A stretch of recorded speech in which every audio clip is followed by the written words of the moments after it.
Hi, this is Pastor James coming to you with an uplifting message to give you some encouragement.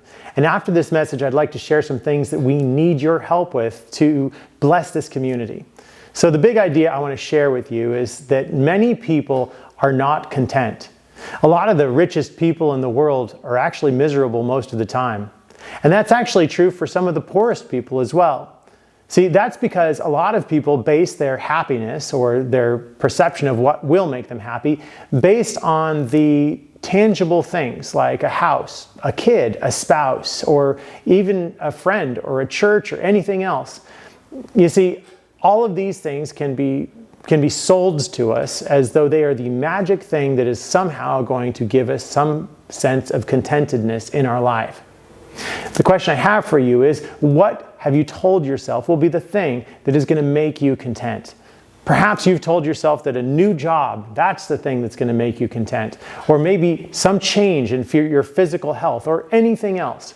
Now, if you ever think, for example, that you don't have anything, that you are relying on too much, maybe you need to spend a little bit of time of introspection and real reflection and even have some honesty with yourself. This is what the Apostle Paul said when he was in his jail cell. It's in Philippians chapter 4, verse 12 through 13. And Paul says these words, "I know the experience of being in need and of having more than enough. I have learned the secret of being content in any and every circumstance." See, whether full or hungry, whether having plenty or in being poor or in want, I can endure all these things through the power of the one who gives me strength. Notice that. He says he can endure all things through the power of the one who gives him strength.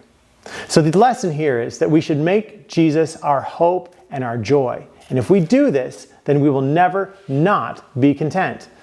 You see, Paul says that he learned the secret of being content. That means that he had to grow in his knowledge of it.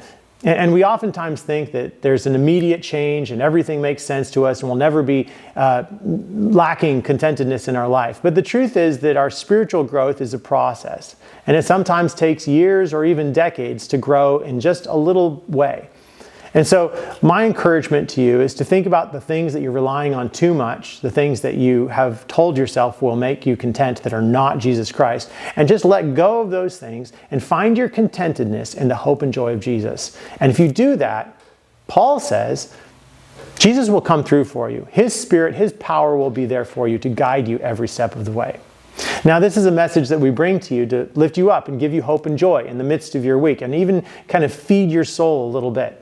Now, there's some things going on at the church that are amazing. We just went through our bounce series and people were literally bouncing as they left worship with all of the little bouncy balls they got and all of the excitement about what's coming up this Sunday. And that's our Bounce House Sunday, where we're going to have burritos, breakfast burritos on Cinco de Mayo Sunday with bounce houses, and we are encouraging anyone and everyone to invite all of their friends to this. It's kind of like a little party after church on Sunday. And so we pray that you would take this seriously. We're going to do a lot of work to set this up with the food and the bounce houses and to make it a fun experience. We want you to do that little bit of work, and we don't pretend that it's not a challenge, but that little bit of work to just send a text message to somebody you know and say, would you like to come to church with me on Sunday? It's going to be kind of fun. And then the thing that's happening next week, right after Bounce House Sunday on May 7th at 6 p.m. is our small group mixer. You can come down to the church and experience a small group kind of entree, what a small group might be like with a bunch of other people who are also interested in small groups. So come on down to the church. We hope that you will invite friends to that and just kind of get a taste of small groups. And at these mixers, we've had tremendous success of people signing up for small groups. And so we have every expectation that you'll meet some great people for sure, and that you might even find at least a footing of where you can start out and join an incredible group.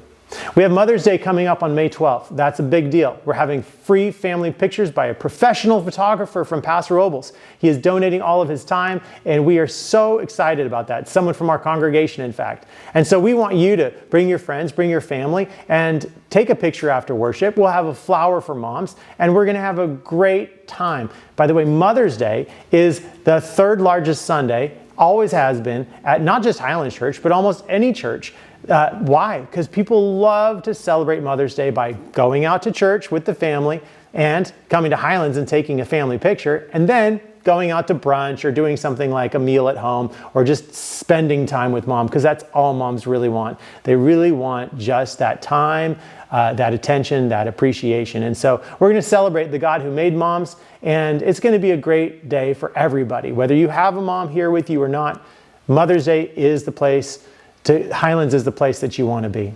And I just want to encourage you to think about coming to Camp Highlands. This is an awesome whole campground, actually the V6 ranch that has been given to Highlands Church as a special weekend, and we are taking it over. It's in Parkfield, which is only a few miles away, and it'll be beautiful, and it's on Father's Day weekend. So please sign up for that. You can sign up right now, and there's so many events at Highlands. Someone asked me, how do I know about all the things that are going on at Highlands Church? Well, in this email, we put a lot of lists of as many events as we think you need to have on your calendar, whether it's a couple weeks or even a month out. And then we also have a link to our online newsletter, which has every event from here all the way through December. So if you spent 5 minutes and just to open your phone and put reminders in there, you will not miss an event at Highlands Church. We are so thankful for you. We're so thankful for everything you do by just spending time with us, by just praying through these things that are happening here at Highlands, and by your support, by the way that you financially support this, the way you support this through your time and your energy. This is a dream come true. It's not my dream come true. This is Jesus' dream come true. And we couldn't be more blessed to walk through it together. So God bless you, and let me know if there's anything we can do to lift you up or support you, provide help in any way, ministry, encouragement, or just even point you in the right direction.